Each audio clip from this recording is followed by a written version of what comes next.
Baik, Assalamualaikum warahmatullahi wabarakatuh. Perkenalkan, nama saya M. Fathur Rahman dengan NIM C1D1230043. Baik, saya akan menjawab soal dari cyber security. Soal nomor 1 yaitu definisi dan pentingnya manajemen risiko cyber. Pertama yaitu ada definisi dan persoalan manajemen risiko cyber. Manajemen risiko cyber atau cyber security risk management adalah proses identifikasi, evaluasi, dan mitigasi risiko yang terkait dengan ancaman keamanan digital terhadap aset informasi organisasi. Proses ini melibatkan langkah-langkah seperti analisis kerentanan, penilaian dampak, serta penerapan kontrol untuk mengurangi potensi serangan cyber. Di era digital saat ini, manajemen risiko cyber menjadi sangat krusial karena semakin banyaknya organisasi yang bergantung pada teknologi informasi dan data digital.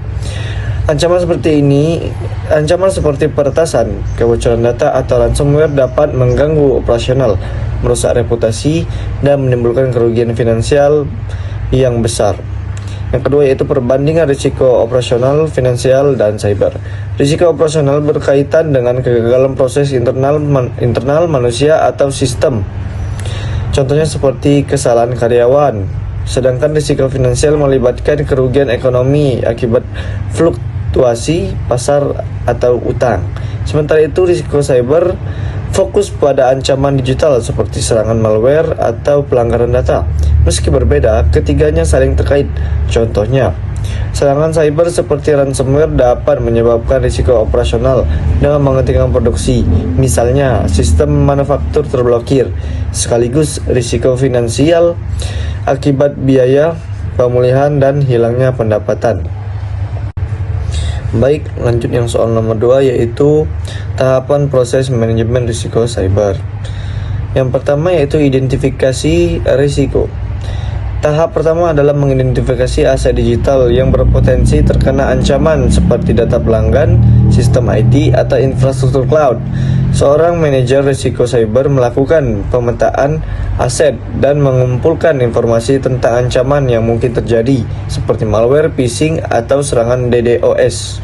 Contohnya, aktivitas konkret termasuk melakukan audit keamanan, menganalisis log sistem, dan berkoordinasi dengan departemen IT untuk mendeteksi kerentanan.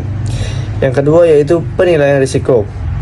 Setelah risiko teridentifikasi, tahap ini bertujuan untuk mengevaluasi tingkat keparahan dan kemungkinan terjadinya. Manajer risiko cyber menggunakan kerangka kerja seperti NIST, CSF, atau ISO 27005 untuk mengukur dampak finansial, operasional, dan reputasi. Contoh aktivitasnya adalah melakukan analisis likelihood versus impact, menggunakan tools seperti penetration testing, dan memprioritaskan risiko berdasarkan skala tinggi, sedang, rendah. Yang ketiga yaitu mitigasi risiko. Pada tahap ini, manajer risiko merancang strategi untuk mengurangi ancaman, baik dengan menghindari, memindahkan misalnya asuransi cyber, menerima atau mengendalikan risiko. Contoh tindakan konkret meliputi penerapan firewall, enkripsi data, pelatihan kesadaran keamanan atau security awareness training, atau pembuatan incident response plan.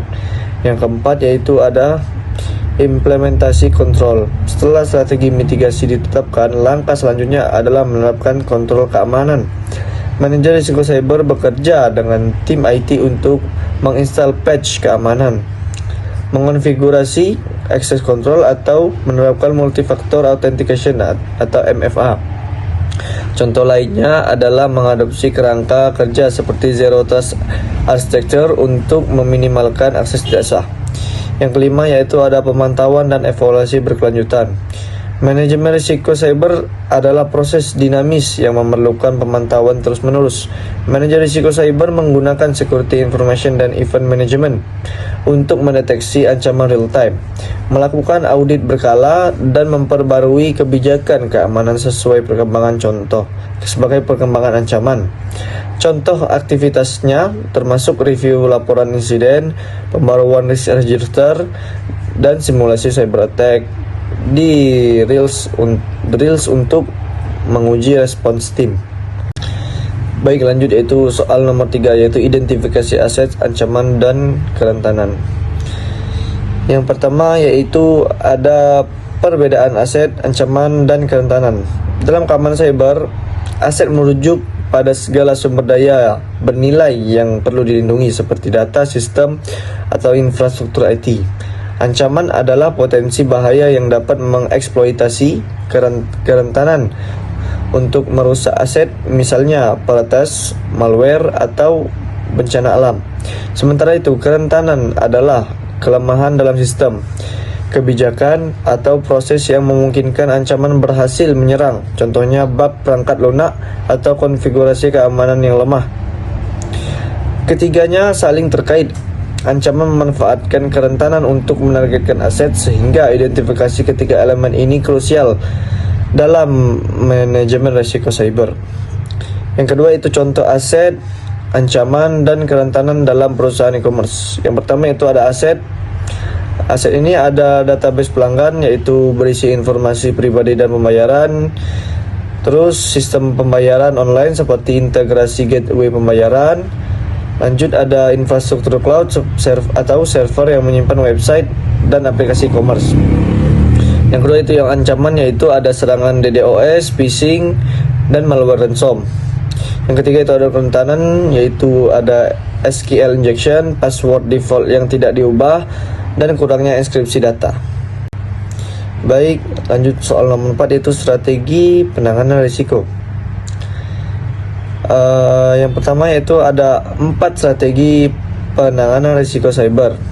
Yang pertama yaitu ada penerimaan risiko, yaitu organisasi memutuskan untuk menerima risiko karena biaya mitigasi lebih tinggi daripada dampak potensial atau karena risikonya dinilai rendah. Strategi ini biasanya disertai dengan pemantauan berkala.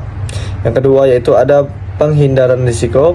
Perusahaan mengeliminasi aktivitas atau teknologi yang berisiko tinggi, misalnya tidak menggunakan sistem tertentu jika ancamannya tidak dapat dikelola secara efektif. Yang ketiga yaitu ada mitigasi risiko, yaitu organisasi menerapkan kontrol keamanan untuk mengurangi kemungkinan atau dampak risiko. Contohnya menggunakan enkripsi, firewall, atau pelatihan keamanan bagi karyawan. Yang keempat yaitu ada transfer risiko atau pengalihan risiko.